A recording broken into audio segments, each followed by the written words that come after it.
Hello and welcome to News at 6. I am Vishal Dahiya. Let's take a look at the headlines first. Prime Minister Narendra Modi launches 900-kilometer-long Char Dham highway development program in Dehradun. Hits out against the opposition to the demonetisation measure at Parivartan rally.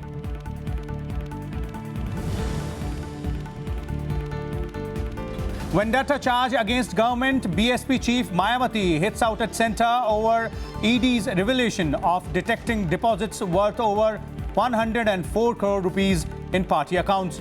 Former Chief Secretary of Tamil Nadu, Rama Mohan claims home was searched at gunpoint.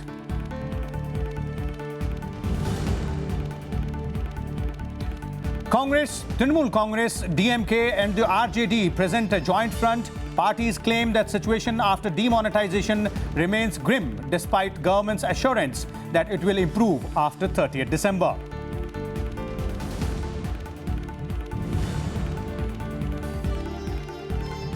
And 75 years after Japan's attack on Hawaii, Japanese Prime Minister Shinzo Abe, President Barack Obama to honour people who died at Pearl Harbor. Summit meeting to follow prayer for the victims.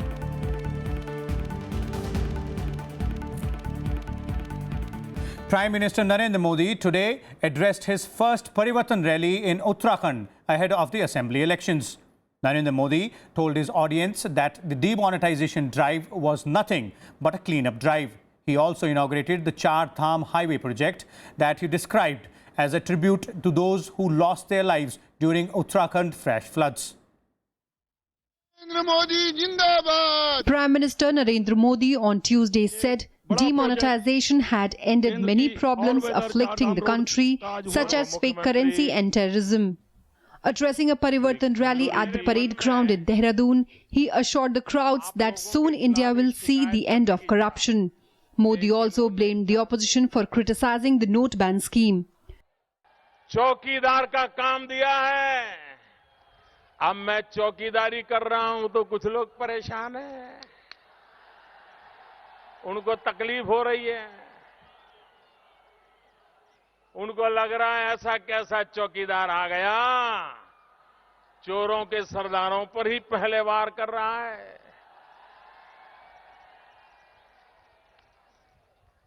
भाइयों बहनों, देश को काले धन ने भी बर्बाद किया है, देश को काले मन ने भी बर्बाद कर दिया है।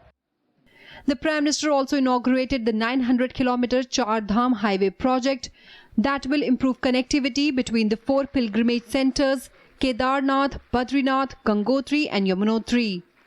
Addressing the rally, Modi asserted that the 12,000 crore rupees project will give employment to the workers in the area. ये चार धाम यात्रा के लिए उत्तम मार्ग, अच्छी व्यवस्था उत्तराखंड के लोगों को तो रोजी रोटी देगी, उत्तराखंड के विकास के लिए चारों दिशाओं में नए अवसर प्रदान करेगी, लेकिन ये शिलान्यास हर हिंदुस्तानी के मन को वो संतोष देने वाला अवसर है जिसके हृदय में कभी न कभी मां गंगा के तट पे आना है। Modi also called the Char Dham project a tribute to those who lost their lives during Uttarakhand flash floods. Of the 12,000 crore rupees, projects worth 300 crore rupees have already been sanctioned and tendered. Bureau Report, Rajya Sabha TV. The Congress Vice President Rahul Gandhi and West Bengal Chief Minister Mamata Banerjee today addressed a joint media press conference against Modi government over demonetisation. However, the opposition unity seemed to suffer a blow, with parties like the Left, JDU and the NCP skipping the meeting. Both leaders said they held the support of all opposition parties over demonetisation issue. Mamata even said that they will soon prepare a common minimum program to fight against the Modi government. Congress Vice President Rahul Gandhi and West Bengal Chief Minister Mamata Banerjee shared the stage on Tuesday to present a joint front against the note ban decision of the government. Addressing a joint press conference after a meeting of some opposition parties, Rahul Gandhi said demonetization had made no impact on black money, but rather it was an attack on the financial independence of individuals and poor people.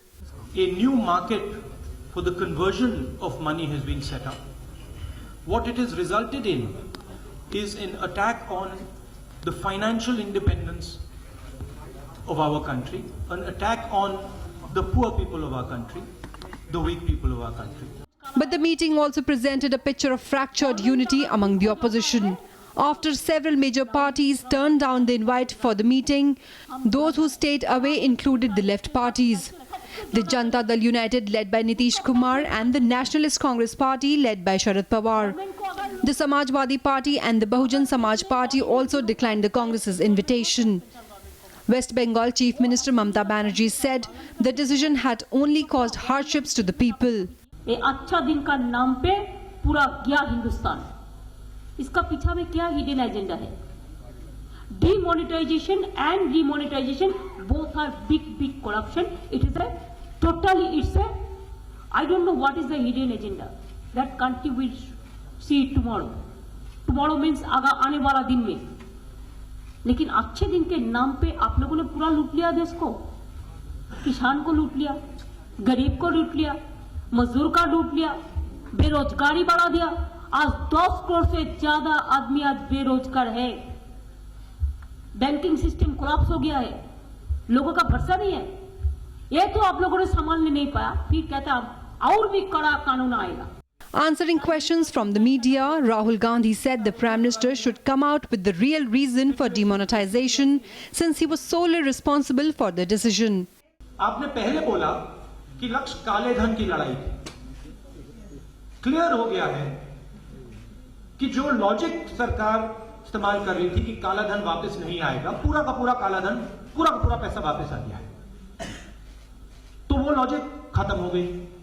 उसके बाद प्रधानमंत्री गए, counterfeit पे बात की, वो logic खत्म हो गई. आतंकवाद पे गए, वो लॉजिक खत्म हो गई. कैशलेस पे गए, वो लॉजिक खत्म हो गई. तो आपने इतनी बड़ी चोट इतने लोगों को मारी. इसका कारण क्या था? तो जिम्मेदार कौन है? जिम्मेदार प्रधानमंत्री है.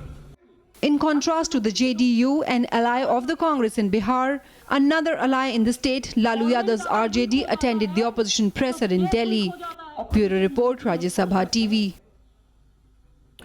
With just 4 days left before his 30th December deadline for the note ban move to come to an end, Prime Minister Narendra Modi has scheduled a meeting with the economists today to take stock of the economy.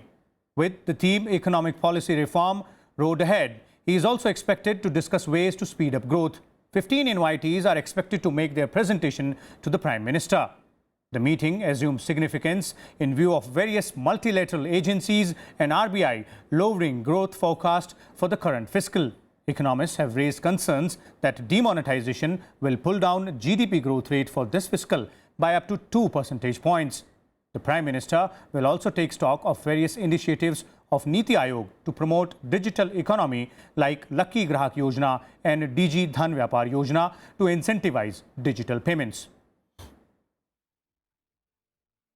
Sacked Tamil Nadu Chief Secretary P. Rama Mohan Rao today claimed he still continues to hold the post, saying no transfer order had been served on him. Rao also alleged that his life was in danger and his home had been searched at gunpoint. He said that the search warrant produced by CRPF personnel was in the name of his son, who does not live with him. The former Tamil Nadu Chief Secretary also denied links with the arrested sand mining baron and government contractor Shekhar Reddy Rao. Rao was removed from the post of Chief Secretary following an income tax survey of his properties and those of his close associates, including his son. Income tax officials claim they found nearly 30 lakh in cash and 5 kg of gold from the investigation. It is a constitutional assault on the office of the Chief Secretary. I was Chief Secretary. I am the Chief Secretary. This government has no guts to serve me the copy of the transfer order to me. They have no guts to serve me the copy of the transfer order. Still, I claim I am the Chief Secretary of Tamil Nadu, appointed by Purachit Talavi Amma. A day after the Enforcement Directorate questioned the 104 crore rupees deposit in the BSP party bank account, party chief Mayawati accused the central government of twisting facts and tarnishing her party's image. She said all bank deposits of her party and also that of her brother are accounted for and she can present records whenever needed. Mayawati even said that BJP's action smacked of vendetta and was a good development for her party. BSP Supremo Mayawati has hit out at the centre after the Enforcement Directorate reported that it found cash deposits of over 104 crore rupees in the BSP's bank account. Mayawati accused the BJP government of misusing power in order to malign her party's image ahead of the elections in Uttar Pradesh. स्वाभाविक है कि हमारे लोग कोई छोटे note तो लेके आते नहीं है क्योंकि लाने में भी उनको छोटे नोट को लाने में दिक्कत होती है।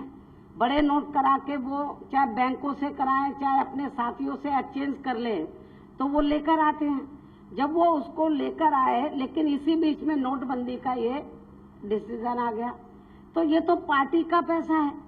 तो जब पार्टी का पैसा है और हमारे दफ्तर में जमा है तो उस पैसे को क्या हम फेंक देंगे क्या? लोगों ने इकट्ठा किया है तो और उस पैसे को हमने कोई हेराफेरी करके नहीं, हमने उस पैसे को ईमानदारी निष्ठा से पूरा हमारा एक एक पैसे का हिसाब है तो उसको पूरी ईमानदारी निष्ठा से तो उस पैसे को जमा कराया है। Targeting Prime Minister Narendra Modi, she demanded that he should make public the deposits made by the BJP prior to the November 8th decision of banning 1000 rupee and 500 rupee currency notes. BJP के इशारे पर चलकर BSP की छवि को खराब व धूमिल करने के लिए जानबूझकर इसे तोड़ मरोड़कर काफी गलत तरीके से प्रदर्शित कर रहे हैं, जबकि इसी दौरान बीजेपी सहित अन्य और पार्टियों ने भी अपना पैसा जमा कराया है। उनकी चर्चा तक भी नहीं होती है और ना ही उनकी खबरें मीडिया आदि में दर्शाई जाती है। तो ये सब इनकी दलित विरोधी मानसिकता नहीं है तो और क्या है? The Congress, however, supported the BSP chief's statements. How much was deposited in Mayawati's party's account? When the concerned authorities disclose that, better they disclose what was deposited in the account of BJP and other parties also. Political parties can collect funds, they can account that. Putting money in the bank itself means that, it is their authorized money. Otherwise, they would have, done through some other alternate route. They did not do that. After a survey on Monday, the Enforcement Directorate reported that cash deposits totaling over 104 crore rupees were made into an account belonging to the BSP and 1.43 crore rupees in Mayawati's brother Anand's account in a branch of United Bank of India in Delhi. However, the ED has sought full details about the two accounts from the bank. The matter will go to the Income Tax Department, which will look into the legalities of donations and contributions made to political parties. Bureau Report, Rajya Sabha TV. 15 persons sustained minor injuries today after a plane with 154 people on board veered off the runway at Dehradun Airport in Goa during the takeoff. The Mumbai-bound Jet Airways flight skidded off the runway and spun 360 degrees before ending up in grass due to a technical glitch. Emergency slides were used to evacuate passengers and they were all reported to be safe. An investigation was ordered into the mishap. In a similar incident, a major accident was averted at the Delhi airport after an Indigo and a SpiceJet aircraft came face-to-face on the runway. Initial reports suggested that there was miscommunication with the air traffic control tower. The Directorate General of Civil Aviation, the safety regulator, had started an investigation. This is the first thing very close to death. I was in the aircraft. As we took off, I saw fire. It was actually, we didn't take off. Instead of going on the runway, he went on the grass. नहीं, take off के बाद एकदम से झटका लगा बहुत जोर से और उसके बाद प्लेन रनवे छोड़ के सीधा नीचे खेत में उतर गया और खेत में उतर के बहुत तेज चल रहा था, स्ट्रक्चर मिस किया, गोल घूम के फिर पार्क हो गया, रुका और फिर एकदम से इमरजेंसी एग्जिट खोला. Let's take a short break here, and when we come back, we'll bring you more news and updates.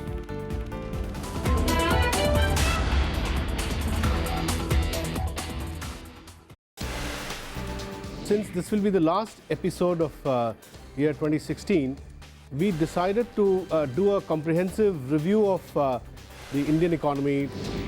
Two historic developments took place in our country. One was, of course, passage of GST, and the second one, demonetization.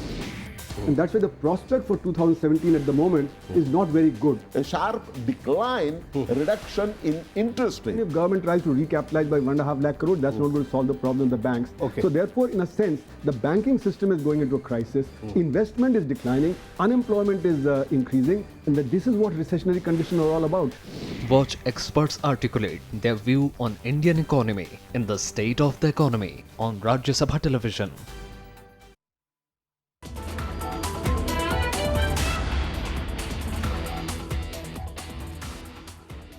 Welcome back. The centre has released 1,981.54 crore rupees through the National Bank for Agricultural and Rural Development, or NABARD, for Andhra Pradesh ambitious 16,000 crore rupee Polavaram irrigation project along the Godavari River. Finance Minister Arun Jaitley, Union Minister Venkaiah Naidu, Andhra Pradesh Chief Minister Chandrababu Naidu and Water Resources Minister Uma Bharti were present on the occasion. While the Finance Minister said that this move should quell any sense of distrust in Andhra Pradesh towards the centre over the funding of the project, Venkaiah Naidu said misgivings or fears about the project will be discussed in due course of time. Polavaram project, a multi-purpose irrigation project, has an assessed command area of 2.91 lakh hectares and power generation potential of 960 megawatts. It was declared a national project in 2014. It also has a provision for supply of 23.44 thousand million cubic feet water as drinking water supply to Visakhapatnam city and other areas, and also industrial water supply to Visakhapatnam steel plant. But the issue of water in the dry regions of Andhra Pradesh was a very sensitive issue. And they had to transport water, for which this Polavaram project was conceived. The Act of Parliament, the Andhra Pradesh Reorganization Act, has a statutory responsibility on us of supporting this. It took us some time, but we finally found the way. Today, with this Polavaram, which is the lifeline of Andhra Pradesh, it's a lifeline for Andhra Pradesh. So it is not going to affect any other state. Any other misgivings or fears are there, we will dispel them in due course of time. That will happen also. This project was discussing before independence itself, around 1940. This is the ambition of the people of Andhra Pradesh. In the Bifurcation Act, the then government mentioned as a national project, but there were so many hurdles. I am really thanking Honorable Prime Minister, Honorable Finance Minister, Honorable Water Resource Minister, and also Honorable Venkaiah Naidu garu. The centre has rushed an additional 4,000 paramilitary personnel to Manipur in its efforts to reopen National Highway 2, which has been blocked for nearly 2 months by United Naga Council. With this, the total number of central security personnel deployed in the state for assisting the administration has gone up to 17,500. No untoward incident has been reported from any parts of the state in the last 48 hours. However, curfew is still continuing in Imphal West and Imphal East districts from 9 p.m. to 4 a.m. daily. Suspension of mobile data services in the state has been extended for another week. Meanwhile, journalists from the state also expressed concern over the hardships faced by the people and sought the centre's immediate intervention to get back the normalcy.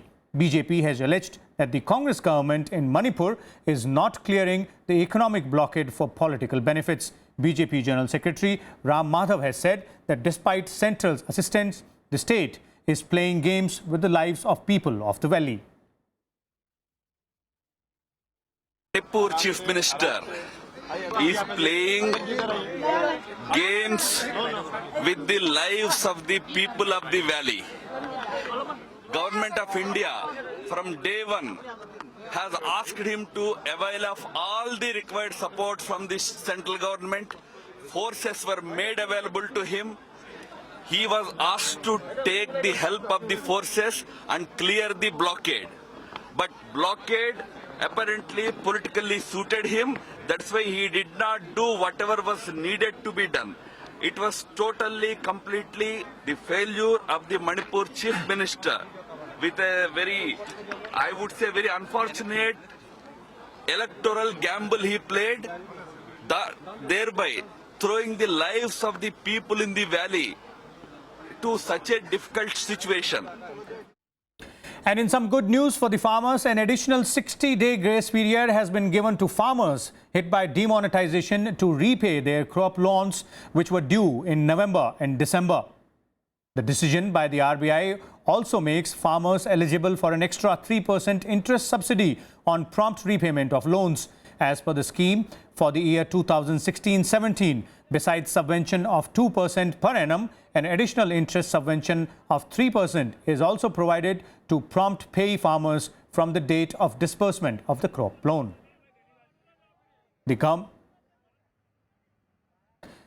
government is understood to be mulling an ordinance to impose penalties on anyone possessing the junked 500 and 1,000 rupee notes beyond the 30th December deadline when they have to deposit them in banks. The matter is likely to come up before the cabinet on Wednesday.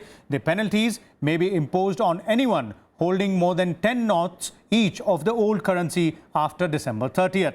The ordinance may also extinguish the liability of the government and RBI towards the promise to pay the bearer of those notes their value because of a statutory requirement.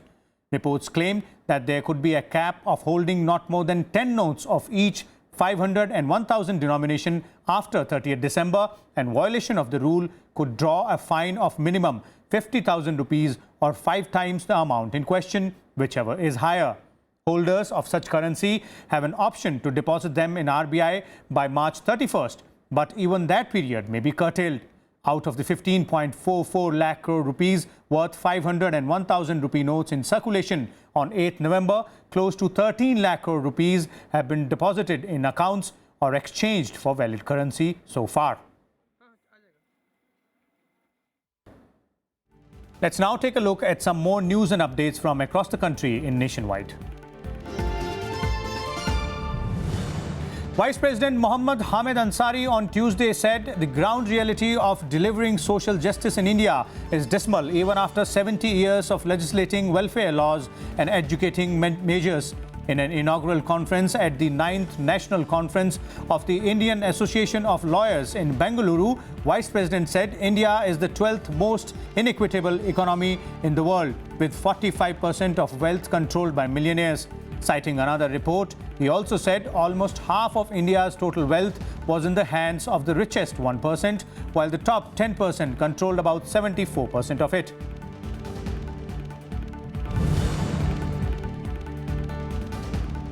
With Kollam in Kerala becoming Wi-Fi enabled, railways have completed the task of equipping 100 stations with free Wi-Fi services across the country by the end of 2016. Railways' next target is to cover another 400 major stations with free Wi-Fi facility by 2017. According to Railways, over 10 million people have access to internet to stream, research their destination, to download a new book or game for the journey ahead.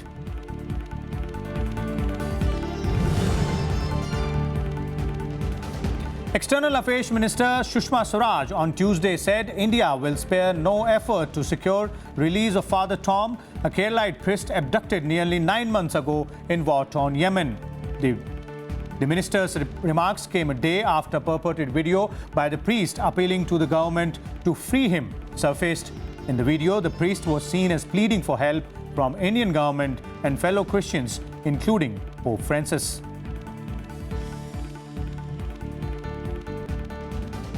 Japanese Prime Minister Shinzo Abe visited several memorials in Hawaii ahead of a visit to Pearl Harbor, the U.S. naval base attacked by Japanese in 1941. Abe paid respects at the National Memorial Cemetery of the Pacific, a memorial to people who died while serving in the U.S. Armed Forces.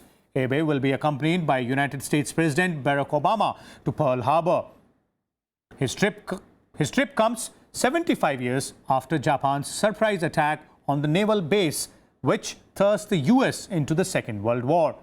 The Japanese Prime Minister's visit is seen as a strong show of alliance with the United States amid concerns about China's expanding military capability. It also follows Obama's journey to the city of Hiroshima that last May, the site where United States dropped the world's first atom bomb. According to officials, the purpose of Abe's visit to Pearl Harbor is not to apologize, but instead to pay homage to those who lost their lives.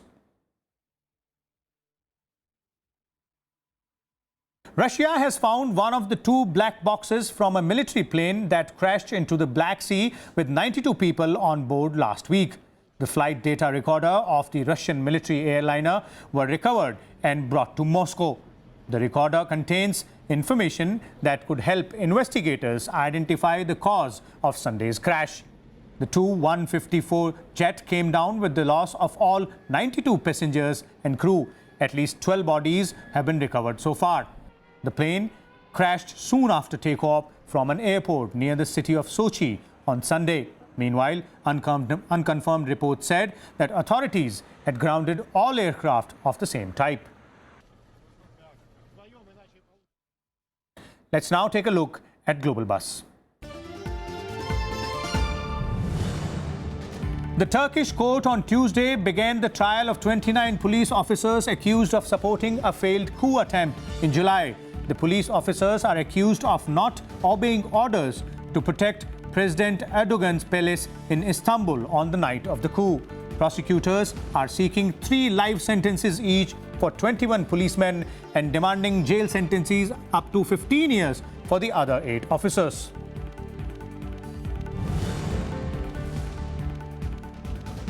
South Korea's Constitutional Court held its second preparatory hearing on President's impeachment case. The Constitutional Court has to decide whether to uphold Parliament's December 9 motion to impeach the President, which could have up to 180 days. Park was indicted in December 9th parliamentary vote by a wider than expected margin after being accused of corruption charges.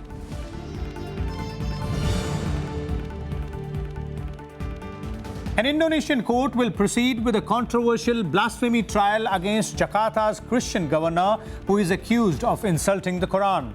This comes after a panel of judges rejected a call by lawyers defending the governor to strike down the case because it had violated politicians' human rights and breached procedures.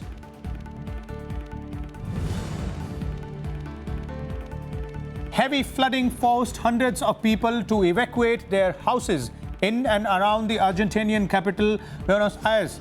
The people are reportedly missing in the floods.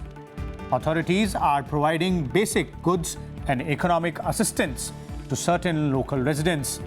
The eastern and central Argentina saw heavy rains during the weekend.